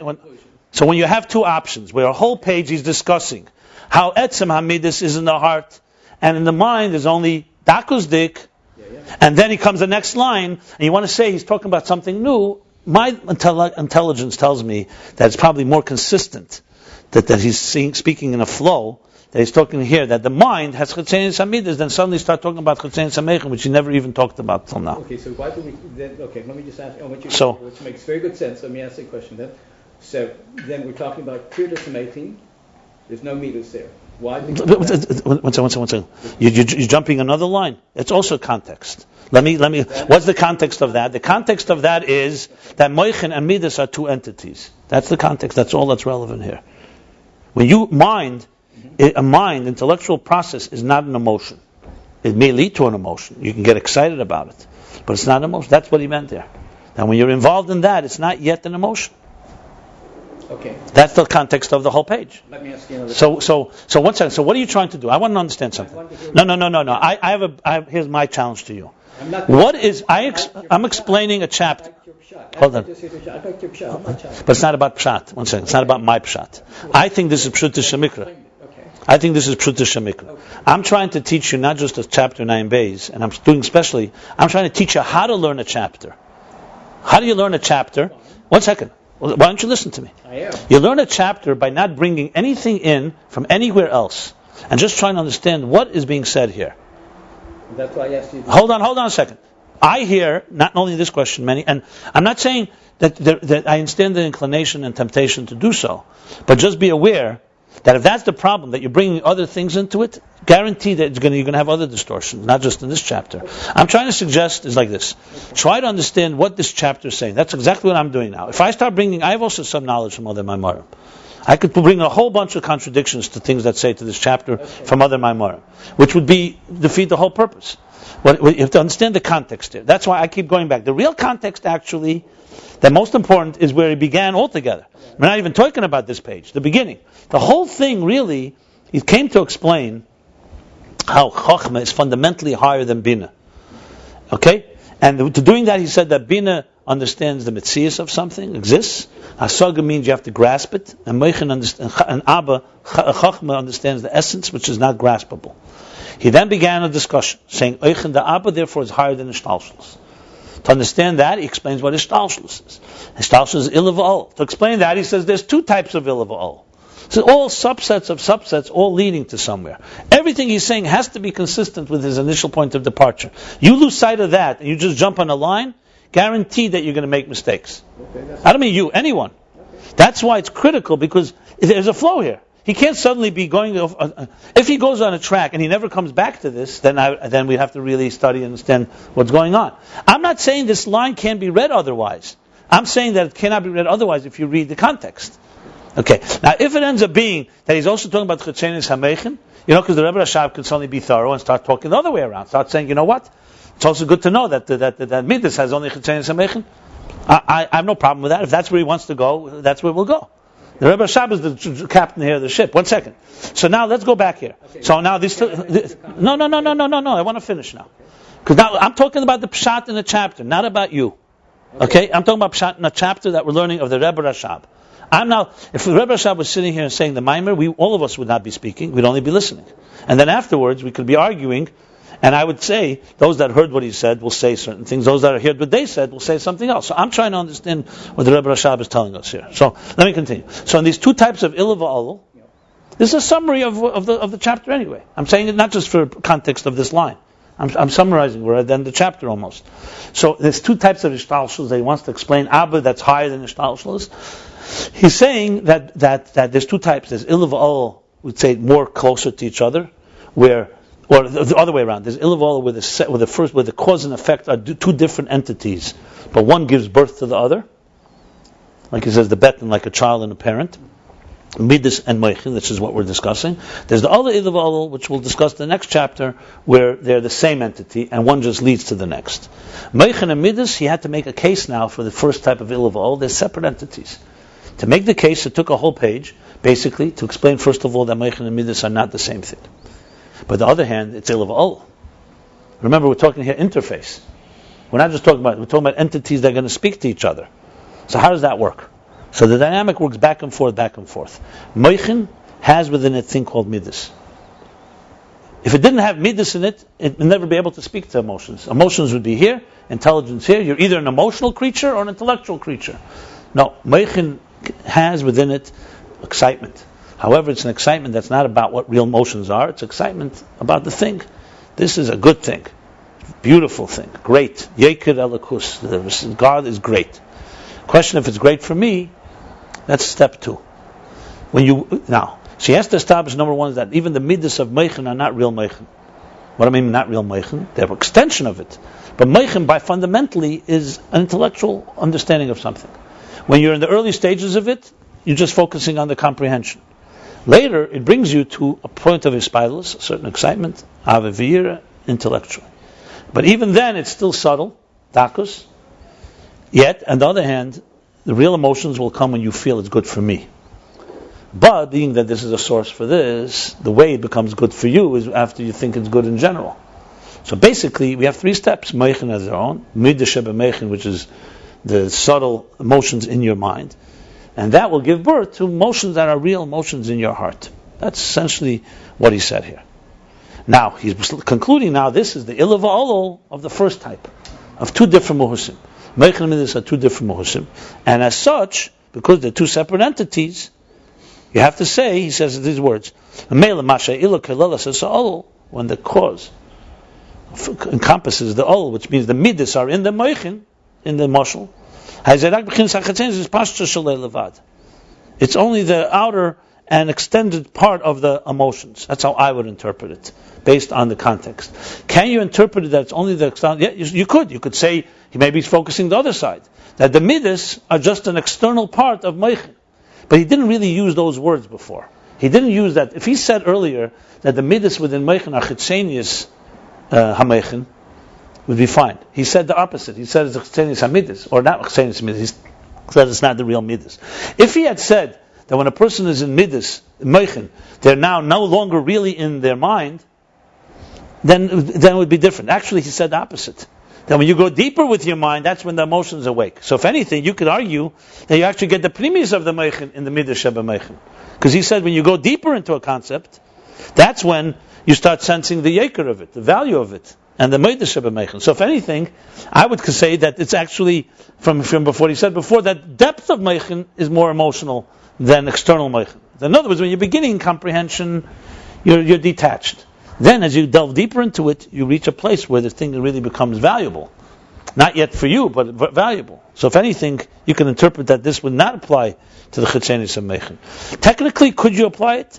Yeah, but I would probably read, as I said, naturally, the flow seems to be like this. The only thing that threw him off is the shalai. It should have said shalahem. If it's on the midas, it should have said shalahem. Shalai is talking about the Meichin. Yeah, but ilah and olol here are both here, yachid. So he's not saying Meichin and Midas. If he's talking Loshen Rabim, either ilah v'olol, each one is. So Yishalei can go either on the ilah or on the olol. It doesn't. Let's read on. Let's see. Now, you have anything you want to say? Go ahead. Yes, 2 things I'd like to say. One thing, we already did discuss Tzenius Meichin before. We said there had to be a reader for Meichin in order to. In this chapter? The previous one. Which one?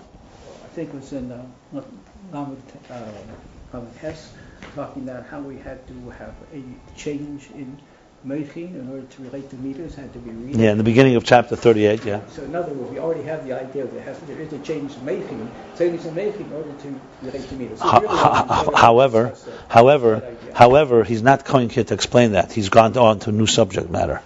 It would be good if this was said, all this, at the end of that chapter, yeah. And it's just to refer to that.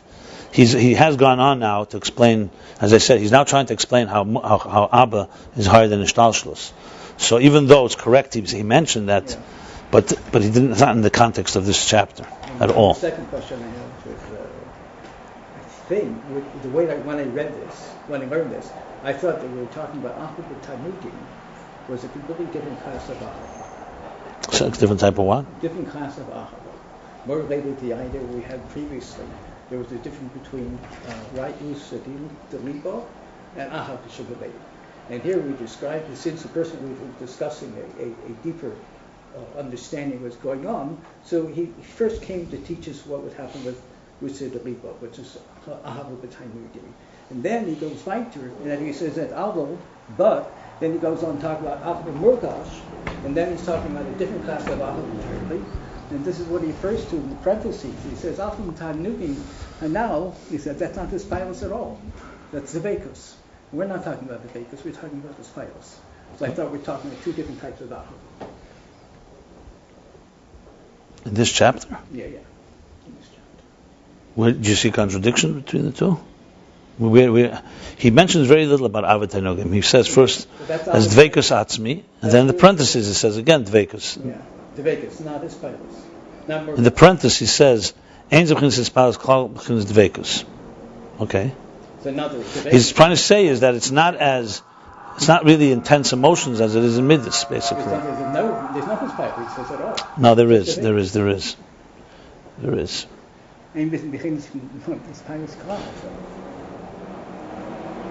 So what are you saying? So he's contradicting himself. One line to the next. In other words, what he's talking about. Well, read a line before. Meir b'meiche hayoker va'iloi delakus. Hold on. Well, let me say now. Okay. So he says like this. That you have, there's midas and meichen, right? He's speaking about midas and meichen. Yeah. He says when you go deeper into something, you begin to appreciate stakla bikar the malka. Yoker the ilah, the value, the preciousness. When you are comprehending it, what you're appreciating is the value, and the soul connecting to it. That's Ahavah Tanugim. But he says this hergish is separate from the hasaga. Basically, that's what he's saying. Ubaba murgish b'meiche.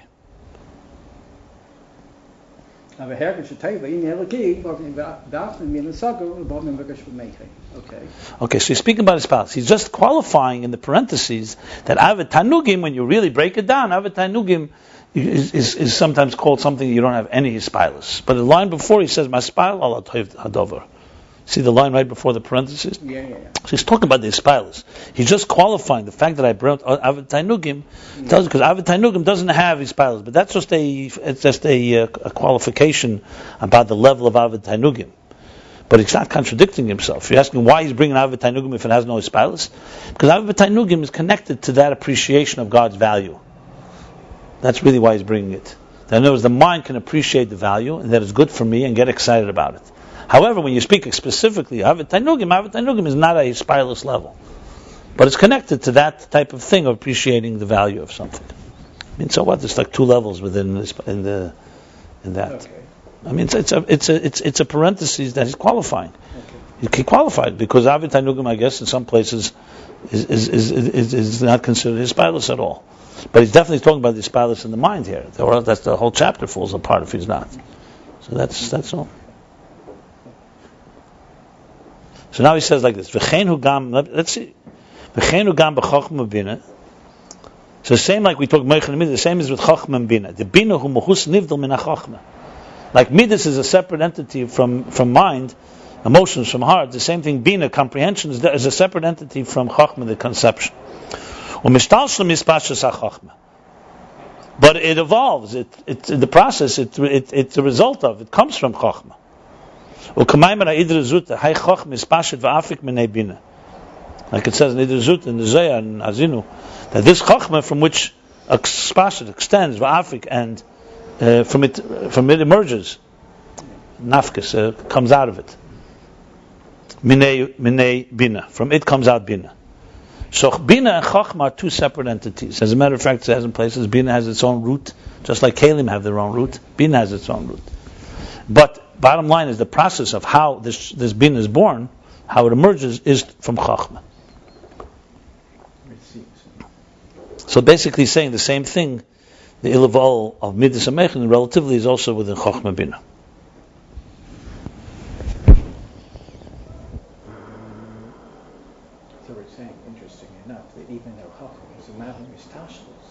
it has a relation to evil all with the Yeah, well, because it's going to probably say there's two levels in Chochma. The Chochma be'etzem and so on. we talked Yeah. about before also. Yeah. We talked about Let's see, maybe the end here is going to clarify this last line also. But Mokem Achem Avur, and elsewhere it's explained, the Amidah Shebemechen and Kemuhus Mechen Adayin, that the emotions in the mind are there, they're still like the mind, they're still intellectual. See, this is a little different than what he said earlier. Before, he said Midas and Mechen is still, even there, it's a fundamentally different entity. However, it's under the influence of the Mechen, so it's subtle, and it's not yet good for me, it's not real Midas. No, it's not full-blown Midas, but it's definitely when a mother, I was going to say this example, give the example for pregnancy. He said, Ibur Zoh, Beten. When a mother conceives a child, when a child is conceived in mother's womb, so it says Uber Yerachimai, meaning the fetus is it's like an extension, an organ of the body, of the woman. But it's still a new entity. It's a new entity, and that one day will be leaving this womb. It's a new entity, it's a new life. Now, but then, 9 months, Api Halacha, it still has something, in laws of, let's say, if there's a threat to the mother's life, it's not a question of two lives here. But that's just because that's the state at that point. But it will be a separate life. And it's a new neshama. And a new guf. That feeding, again, it's all coming. So it's coming, the process, a baby cannot be born in this world without going through a mother's womb. But it's not the natural thing that a mother's womb is suddenly going to conceive a baby without a seed. It has to be fertilized. So it's coming from another place. In other words, the fetus and the mother are two entities, like Midas and Mechen. But these Midas are mamish, from the second they're born, they already emerge from the mother's physical being. It'll be her uterus that will begin to develop. The seed that she has, like you say, she has her egg comes from her parents, etc., etc., so it has all the genetic makeup. But the bottom line, it's part of her. The food, everything that the child will be nourished will be coming through the mother, but it's still a separate entity. I'm not going to say this is ilah v'ol because birth can be yeshmai in a certain element, but there's a certain ilah v'ol here. Two muhusim, where one is emerging from the other. Similar to this Mechen and Midas. So the way the child is inside the mother's womb, especially in the early stages of pregnancy, it's almost non-existent. Almost you can't even recognize. It's completely part of the mother. It's so subtle. Right? But it begins to have an effect on the person. So there's some type of, let's call like in the Midas level, some emergence of something else is happening. When will it become real Midas? When it leaves the womb. That's when it will become full-blown Midas on its own and so on. So what do we have here from the analogy? A few things. Midas and Mechen, the way he said before. Yeah. Because Abba and Ima is Chochma binah. So what do we have from this? We have from this is that the Midas are a separate entity, that's for sure. It's a separate new life. On the other hand, it's completely on the level of the original life of the mother. So it has both sides to it. How would that be relevant to ilah v'ol? So it's an ilah v'ol, two different muhusim. And like he says here, the rule then is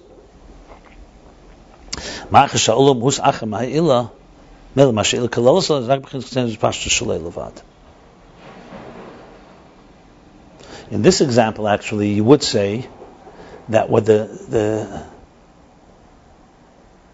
no, you could say it both ways. No. Anyway, now he's going on and saying not now. So there we spoke before that it's not Muhus HaMechen. It's Midas. But then it's influenced by the Mechen. Here it says, in another place it says that they're still considered Muhus HaMechen. Meaning like it's still in the personality of the Mechen. Not just that it's under its influence and it's... in other words, bottom line is, the emotions in the mind, when you get excited in the mind, is it an emotion or is it an intellectual experience? We all agree it's separate from pure intellect, which doesn't have to get excited. Intellectual experience. Yeah, but is it an intellectual, emotional? In other words, what do you focus on? Is it the Mechen Shebizeh or is it Midas?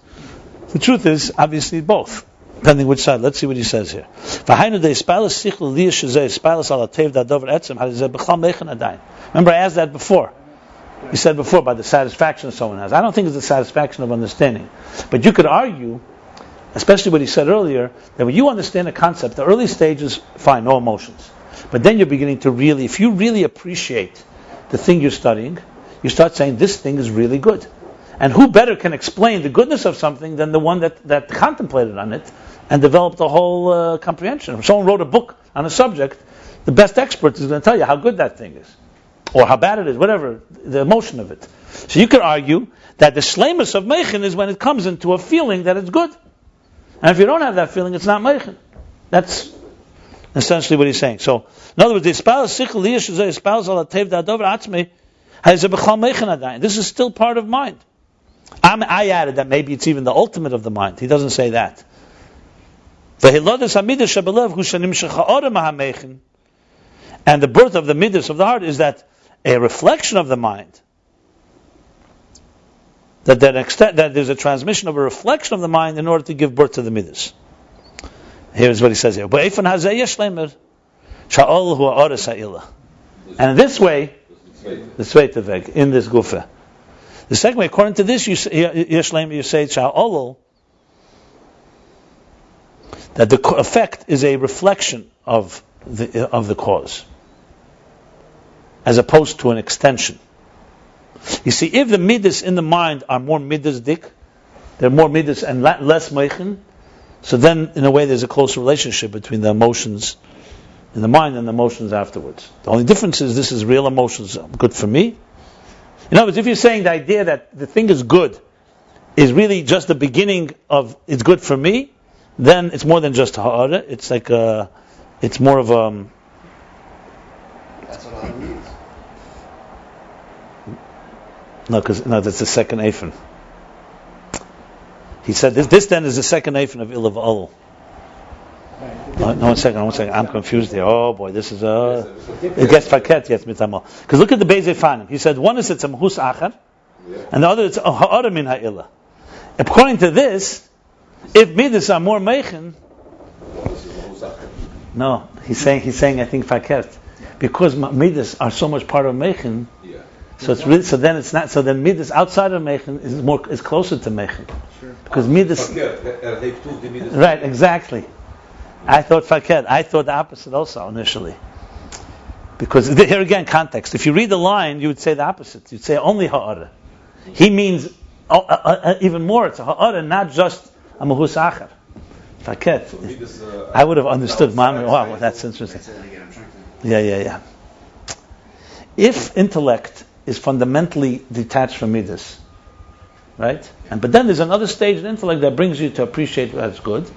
And that gives birth to the midas that is good for you. Then it's the first eifin in ilah v'olol, two muhusim, and one gave birth to the other. It would be like the baby in the mother's womb. And that's what the chitzenius thing comes in here. Yeah, and the chitzenius, whatever. That's the first one? That's the first muhus achar. Yeah. But that that's the second. No. You said it would be like the first. The first muhus achar. Look at the oy. The first oy. The first oy. Oh, okay. Muhus achar. Yeah, Then he's saying in other places it says that midas is the meichen still. It's in meichen itself. That means meichen have in them fundamentally an emotional element. That's what he's saying. I thought first he's saying the opposite. He's saying it has an emotional element. So then, a midas that are outside, then it means not that baby starts giving birth to a new entity. The mother already has in her a concept of feeling. But then it's completely, in other words, meichen has midas. Part of the personality of meichen is midas. So then when midas emerges, it's not a mahus achar. It's coming from those midas. It's different midas, but it's coming from that, and then it's just a reflection. It's not like a separate entity. That's what he's saying. But pashtus, I don't know. Yeah, I don't know. Yeah, it's not so simple. We can go over it again tomorrow. I'd have to look at the Mokamachar to see this. But pashtus, I would say the other way around. But the context for sure. Huh? Yeah, the next chapter is definitely going to talk about this. It means at the end here he's talking about He's already going to the hara. Yeah. Interesting. Okay, let me read the kitzur. We need more, Ian. We're going to finish now. Okay. The summary. Now, because Chochma grasps the essence of the thing, binah tefesa metzius, and binah comprehension grasps only the being itself, the substance itself. And therefore, Meichen, the Abba, Chochma, is higher than the hishtalshilus. Ki ilah shaykh rak b'chinas hametzius.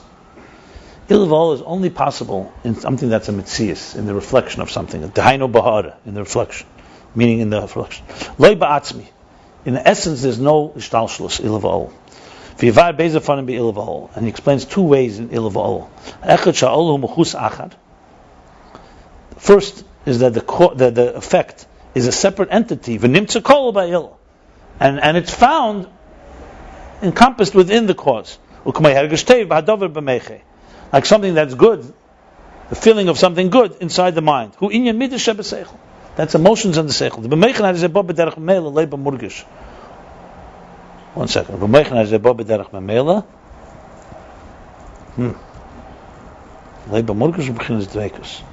Hey, that's a little additional element here. Because the mind, this is even referring to the tainugim here, that in Meichen it comes naturally, comes automatically. What comes automatically? Midas. In other words, it doesn't need an effort, it's an extension of Meichen. Is that what he's trying to say? Loi b'murgish, meaning that it's not felt yet in a real tangible way. Okay, he means it's still part of the Meichen process, so it's very subtle. That's, I think, what he means. And a form of dvekus. And that's the source for the feeling that for him it's good in the heart. And it comes from the outer dimension of seichel, which is actually not the way I interpret it. But 1 second. He's not referring to the second eifin. Or is he? No, because I think now he's referring to the second eif. 1 second. Now what he said here is what you said. Just for the record. Okay, so you'll both get a medal. But I want to understand it. Beyond, I want to understand, because fine. That's not the point here. I told you I have no problem. I'm healthy and secure enough to be wrong. I'm trying to learn pshat here. I'm not invested in this maskana. Shaloi is, I told you, ilah and olol is yachid. What you said is wrong because both of them are lashon yachid. You can't conclude. Meichin is lashon abba, mamidus is lashon abba. But he doesn't. One second, not seichel. Meichin is shalahem also. Meichin is shalahem also. Why not? Meichin is also lashon abba, not moyach. First of all, he doesn't say meichin midus. He says ilah. Ma'achas ha'ol mohus achar. Yeah, but the olol is a second. If anything, by the way, you could say shaloi is lashon yachid, lashon zachar, and ilah is lashon nekeva, maybe. But anyway, bottom line is he does say here from the outer dimension. But my concern is whether he's alluding to the second interpretation, because there it is from chutzenis haseichel, because it's harder from it. So it could be he's not referring to the first eifin. It could be he's referring to the second eifin. That I need to study. But let me just say, that's a source that's good for me, for good for him. Uba, what is ba? What? This emotion comes from the outer dimension of seichel. Outer dimension of seichel. I know. Let's talk about life a moment. I want to I'm focusing on life before I go to this. Okay, so let's conclude here. You want to the chapter Lamates, chapter page 66, 67, chapter 39.